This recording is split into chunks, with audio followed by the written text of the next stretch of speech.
વંદે ગુજરાત, વાત ગુજરાતની. મુદ્દો લેવા માટે સુરતના 20 લાખ મતદારોનો મતાધિકાર છીનવી લેનાર નિલેશ કુંભાણીને શું સુરતની જનતા માફ કરશે? જુઓ નિલેશ કુંભાણી સાથે સીધી વાત. એવું તે શું થયું કે તમારે ફોર્મ રદ કરવું? હવે તમે અહીંનું કોંગ્રેસનું જૂથવાદ તમે જોઈ લો.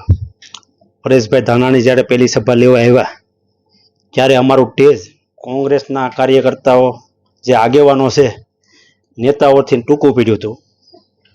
બીજી સભાઓ અમે ચાલુ કરી ત્યારે એક પણ અહીંના નેતાઓ આવતા નહીં. જે એક બે નેતાઓ આવતા હતા એનો વિરોધ કરતા, આને કેમ સાથે લઈને કામ કરો છો?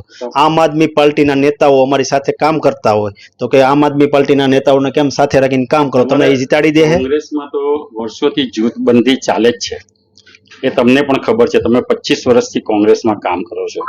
2017માં તમને ટિકિટ આપી, તમને ટિકિટ પાછી લઈ લીધી, તો એના કારણે તમે આખું આ ષડયંત્ર ઊભું કર્યું. તમને જૂથવાદનો ખ્યાલ છે, પણ આ વખતે દાવેદારો પોતે એમ કહેતા તમે લડો, તમે લડો, અને છેલ્લે ઘડીએ ખ્યાલ આવ્યો કે ખોટી વાત કરતા હતા. પોતે બધા દાવેદારો હતા અને પોતાને લડવું હતું. બાકી અમને એમ વાત કરે અમારે લડવું ને તમે લડો. મેં છેલ્લી ઘડીએ નામ મૂક્યું હતું અને મારું નામ ફાઇનલ થયું. નામ ફાઇનલ થયા પછી એક પણ દોકાવા નહોતા આવતા. જે કામ કરતા હતા એનો વિરોધ કરતા હતા. આમ આદમી પાર્ટી અમારી સાથે કામ કરતી હોય તો કે એમને કેમ સાથે રાખો ને કામ કરો છો? એટલા માટે જે ગદ્દારીની વાત કોંગ્રેસ વાળા કરતા હોય તેને બોલવાનો હક નથી. 2017માં મને ટિકિટ આપી અને કાપી નાખી હતી. કાપી નાખી એનો વાંધો નહીં, મને જાણ કરવામાં નથી આવતી કે ભાઈ તમારી ટિકિટ કપાઈ જાય છે. હું પ્રમુખને પૂછું છું તો કે નહીં, તમને મેન્ડેટ મળ્યું તો ફોર્મ ભરી આવો. મેં કીધું મેન્ડેટ તો આવી ગયું છે. આગલા દિવસે મેં સ્વીકાર લીધું આપણે નથી લડવાનું. પબ્લિકને પણ ના પાડી દીધી. પહેલેથી તમે નક્કી કરેલું હતું કે જો મને 2024માં ટિકિટ મળે તો હું કોંગ્રેસ જોડે બદલો લઈશ? નહીં, પેલા આખી વાત સાંભળી લો. ત્યારે 2017માં જ્યારે ફોર્મ ભરવાની વાત થઈ તો પ્રમુખ કે વાંધો મેન્ડેટ મળ્યો ભરી આવો. મેં કીધું ઉપર પૂછી લ્યો તો કે ઉપર પૂછાઈ ગયું, મેન્ડેટ આવ્યો જ ભરી આવો. સવારમાં હું સોશિયલ મીડિયામાં લાઈવ થાઉં છું, આપણે ફોર્મ ભરવા જવાનું છે, આપણને મેન્ડેટ મળેલો છે. મેન્ડેટ ફાઇનલ થાય કે ન થાય એ વાત જુદી છે. તોય છતાં પબ્લિક 20,000 લોકો મારી સાથે સવારે ખાલી સોશિયલ મીડિયામાં કીધું હોય અને 20,000 લોકો અમારી સાથે ફોર્મ ભરવા આવે. કલેક્ટર ઓફિસે જઈ ત્યારે અમને કે હવે તમે પરત થઈ જાઓ. ત્યારે મારી યારે પબ્લિક આવી હતી, એને અપમાન નહીં થયું, એની ગદ્દારી નહીં થઈ હોય.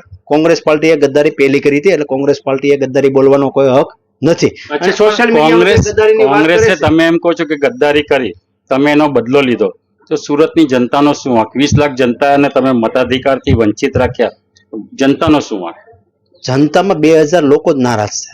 બાકી તમે તમારા 3 દિવસથી જનતામાં 3 દિવસથી સાહેબ અમે લોકો તો આખા ઇલેક્શનમાં ફરીએ છીએ. લોકો ઘણા નારાજ છે, કારણ કે એને આજે જે ફર્સ્ટ વોટર હતો, જેને પોતે મત આપવાની પૂરી તૈયારી કરેલી હતી, આજે એના પોતાના મતદાનથી વંચિત છે. એ લોકો નારાજ જ છે. તો તમે કેવી રીતે કહી શકો કે 1000, 2000, 20 લાખ લોકોમાં 1000, 2000 કદાચ એ લોકોને એ હશે, પણ બાકીના પબ્લિક નારાજ છે. ને તમે એક લોકોનો જે મત અધિકાર છે, લોકશાહીની જે સુરતમાં જે એની જે હત્યા થઈ છે, તો એને માટે તમે કોને જવાબદાર માનો છો? તમે દિલથી હાથ દઈને કહો તમે મારા મિત્ર છો, કોંગ્રેસ તરીકે મને મત દેવાના હતા?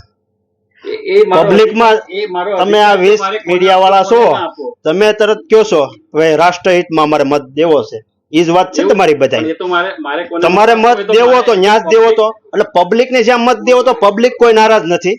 બાકી તમે જે વાત કરતા હો, તમે દિલથી હાથ દઈને વાત કરો, તમે મત અમને દેવાનો હતા, તમારે જ્યાં દેવાના હતા દેવાઈ ગયા છે. પબ્લિકને હું 3 દિવસથી આટા મારું છું, પબ્લિક કહે છે રાષ્ટ્રહિતનું કામ થયું છે. રાષ્ટ્રહિતનું હું મને સસ્પેન્ડ કર્યો પછી મને ખુલ્લું કહેવા માંડ્યા. નકર તો બાકી અમને કહેતા હતા ભાઈ અમે તમને મત દેવું, મત તો દેતા નહોતા. બાકી રાષ્ટ્રહિતમાં મત દીધો છે એ બધા લોકો કહે છે. નિલેશભાઈ, તમે સોશિયલ મીડિયામાં જે વિરોધ કરે છે, પબ્લિકે જે વિરોધ કરે છે, જે કોંગ્રેસના જે વિરોધ કરવા વાળા હતા, જે કામ નહોતા કરતા, એ જ વિરોધ કરે છે. સોશિયલ મીડિયાની વાત જ નથી કરતો. નહીં, મીડિયામાં તમે જાઓ ને, કોઈ લેવા દેવા નથી. તમે મીડિયામાં જાઓ તો પબ્લિક નથી નારાજ. તમે જે લોકોની સેવા કરી, પોતાનું આઇસોલેશન સેન્ટર ચાલુ કર્યું, લોકોને મદદો કરી, આટલી બધી તમે સેવા કરવા પછી પણ તમને એવું કેમ લાગી રહ્યું હતું કે હું હારી જવાનો છું? લોકોને લોકસભામાં રાષ્ટ્રહિતમાં લોકો કે રાષ્ટ્રહિતમાં મારે મતદાન કરવું છે. કોની વાત કરો છો? લોકો સાથે આપણે જઈએ, સુરતના લોકો સાથે આપણે જઈએ, સુરતના લોકો સાથે સાહેબ તરત કહે અઘરું પડશે, તમે વાત ના કરો નહીં, એવું. કોઈ અઘરું નથી. લોકો કહે છે રાષ્ટ્રહિતનું કામ થયું છે. લોકો અચ્છા, તમારા હિસાબે તમે જે આ કર્યું છે લોકોમાં નારાજગી નથી. મને તે લોકો રાષ્ટ્રહિત વચ્ચે માટે હું જાઉં છું, મને કર્યું. ખ્યાલ છે. બદલાની ભાવનાથી પોતાનું ઉમેદવારી પત્ર રદ કરાવનાર નિલેશ કુંભાણીને સુરતની જનતા શું માફ કરશે? આ સવાલ હું મારા વ્યુઅર્સને પૂછું છું. તમારો જવાબ કોમેન્ટ બોક્સમાં જરૂરથી આપજો.